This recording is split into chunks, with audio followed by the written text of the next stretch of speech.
ఆయన్నే సిబిఐకి ఈ కేసును రెఫర్ చేసిండు. మేము మళ్ళీ రిపీట్ చేస్తున్నాం, ఇది తెలంగాణ ప్రజలను గోదావరి జలాల మీదున్న వాళ్ళకున్న పూర్తి హక్కులను కాలరాచే కుట్ర. దీని స్క్రిప్టు చంద్రబాబు నాయుడు గారు, నరేంద్ర మోడీ గారు, రేవంత్ రెడ్డి గారు ముగ్గురు కలిసి ఆడుతున్న నాటకం. నాకు గతంలో తెలంగాణలో తెలుగుదేశం పార్టీకి రాష్ట్ర అధ్యక్షుడిగా ఉన్న ఒక నాయకుడు నాకు స్వయాన ఆయన ఏం చెప్పిండయా అంటే, చంద్రబాబు నాయుడు గారు రాజమండ్రి సెంట్రల్ జైల్లో ఉన్నప్పుడు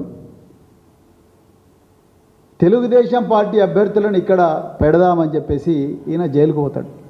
జైలుకు పోతే అక్కడ చంద్రబాబు నాయుడు గారు అక్కడ మనోడే వస్తున్నాడు కదా ముఖ్యమంత్రిగా, ఎందుకు పెట్టాలి అని చెప్పేసి, అవసరం లేదు నువ్వు వెళ్ళిపోయి ఇక్కడ నుంచి అని చెప్పి అన్నాడు. ఆయన కన్నీళ్లు పెట్టుకొని మరి బాధపడ్డాడు. అంటే ఈ విషయాలను విడివిడిగా చూస్తే ఎవరికి అర్థం కాదు. ఇది ఒక గొలుసు కట్టుగా ఒక చాలా పద్ధతి ప్రకారం స్క్రిప్ట్ రాసి అద్భుతంగా ప్లాన్ వేసి తెలంగాణ ప్రజలను నాశనం చేసే కుట్ర వీళ్ళందరూ కూడా చేస్తూ ఉన్నారు. దీన్ని గమనించాలి. బీఆర్ఎస్ పార్టీ ఎన్నో కేసులు చూసింది, ఇదొక లెక్క కాదు. 25 సంవత్సరాల పోరాట చరిత్ర ఉన్న పార్టీ. ఈ కేసు సిబిఐ అనే కేసు, సిబిఐ కాదు, ఈడీ కాదు, ఎఫ్బిఐ కాదు, ప్రపంచంలో ఎక్కడ గొప్ప పరిశోధనా సంస్థ ఉంటే కూడా వాళ్ళందరినీ తీసుకురండి. We don't care.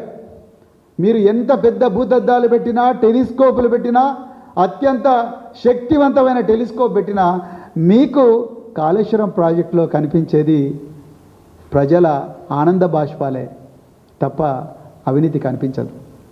బ్యారేజీలు కనిపిస్తాయి, పిల్లర్లు కనిపిస్తాయి, గోదావరి జలాలు పారుతున్న పొలాలు కనిపిస్తాయి, రైతుల భూగర్భ జలాలు పెరిగిన బోర్లు కనిపిస్తాయి, సొరంగాలు కనిపిస్తాయి, అద్భుతంగా పనిచేస్తున్న మోటారు పంపులు కనిపిస్తాయి, దానివల్ల పెరిగిన ఆస్తి కనిపిస్తుంది, దానివల్ల తెలంగాణ బంగారుగా మారిన తెలంగాణ భవిష్యత్తు కనిపిస్తుంది. అంతకుమించి ఏమీ కనిపించదు.